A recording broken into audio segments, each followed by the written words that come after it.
is going to be the first video from the series of the relays, how they work. These are the most commonly used relays in air conditioning trade, heating and general relays. They are really general purpose. We have several models of the relays. This is the first video, so I'm going to explain the simplest relay design, which is these three here, and none of the others in this video, and the other videos be about the others. Let's get started. First, let's go over briefly what they are. This relay is single pole, single throw. So that what that means, on this side of the relay right here, that's a coil. It's a 24-volt coil. And the other side is high voltage. You can connect anything you want, low voltage, high voltage. But number 2 and number 4, you can clearly see there is no connection between number 2 and number 4.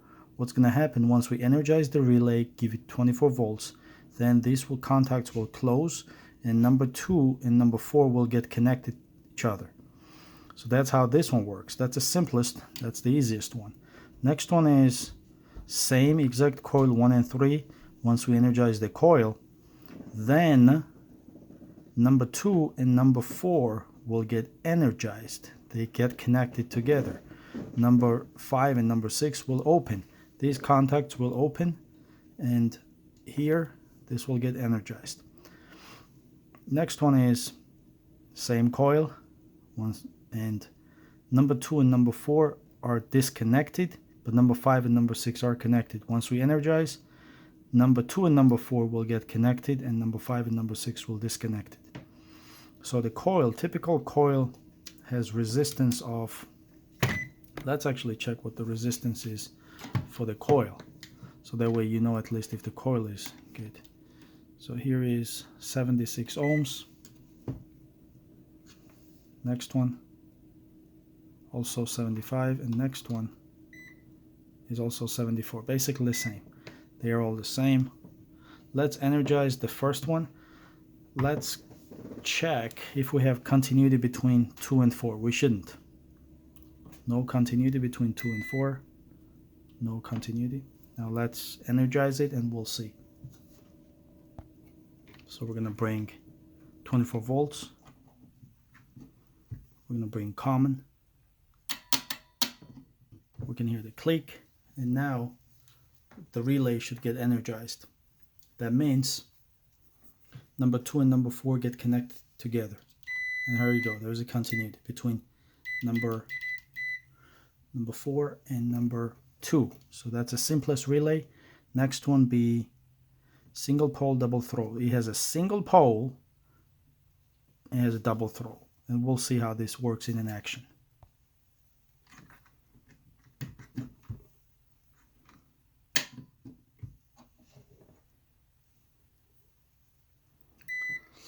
Oh, let's check. Number 2 and number 4 should get connected. This relay is actually failed. This is from the test, because relay is energized and that's not working. Now let's go to the next one. This is just for test.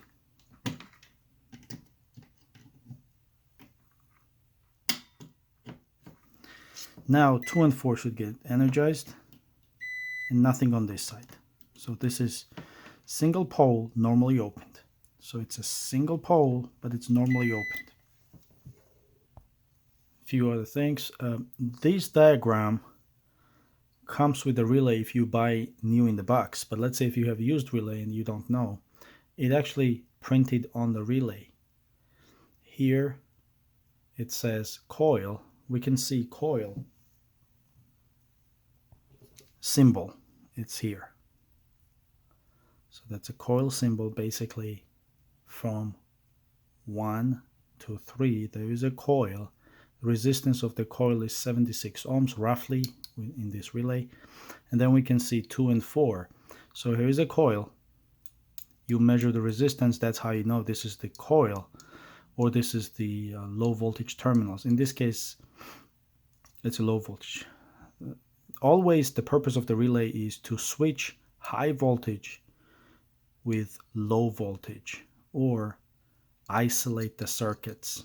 Basically, these can be 240, this can be 120, something like that. So we have full isolation between them.